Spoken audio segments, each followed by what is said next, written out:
My name's Matt Ryan. Role in the rowing community currently is Wesley College first aid coach and also assistant boatman, just basically doing the repairs and things like that. Well, our Olympic campaign was pretty disappointing. We obviously finished sixth, good race in terms of as a spectacle.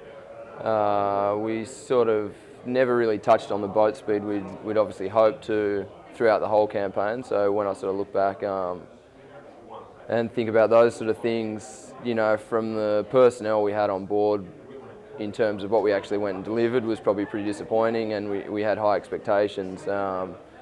We could probably deliver more, and right the way through, the men's heavy sweep squad was probably a little bit stronger than as it performed in London, so that side of things was a little disappointing, apart from the four.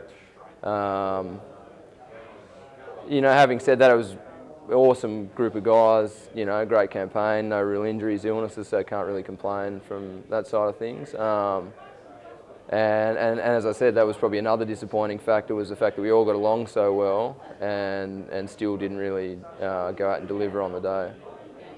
In the four, we obviously got selected quite late, had to qualify, and had to go through a bit of a process where, you know, it was sort of do or die there for a while with a few of the obviously selection procedures, and then qualifying the boat, me getting sick, and then going through that sort of thing. So we really built quite a close bond there.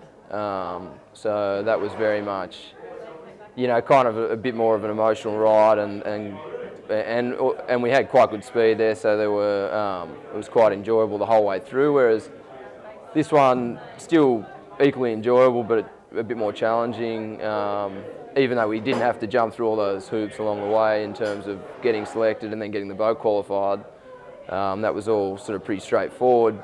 It just still was quite challenging in terms of, you know, trying to get the boat speed and the day-to-day grind of when things aren't going well, you know, how to try and change that. And in a four, I sort of found that it was quite easy to change things when things weren't going well, whereas in an eight, you know, it's more about man management and trying to get the group on the same page, and it's a bit more time consuming and a bit more sort of draining mentally more than physically. Yeah, I mean, I love school coaching. It's sort of one of those things that I don't think I would ever, well, at the moment I sort of feel like I'm happier in school coaching than, you know, a lot of people say, would I go into elite stuff? And I just don't see myself as an elite coach, because the school coaching is so much more rewarding in terms of, you know, you're sort of shaping the way that the kids then perform and go on to further things in their life, and it's easier for them to make a change, as opposed to you know, elite guys, you've had them for sort of 10, 15 years, or you've been rowing for that long, so their I guess bad habits are so much more ingrained, as opposed to the school kids. You know, you have a far greater impact on what they can and can't change.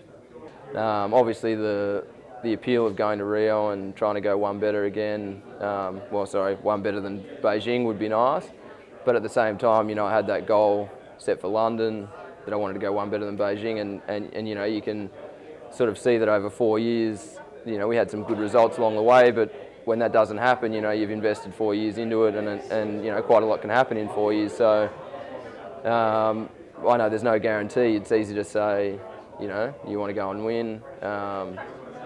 So I obviously understand that, you know, there's a lot of decisions that need to be made, and also now I've got a daughter, so it's kind of, you know, a lot of my time's taken up with that, and something that I'm enjoying, spending more time with her and time away from rowing at the same time.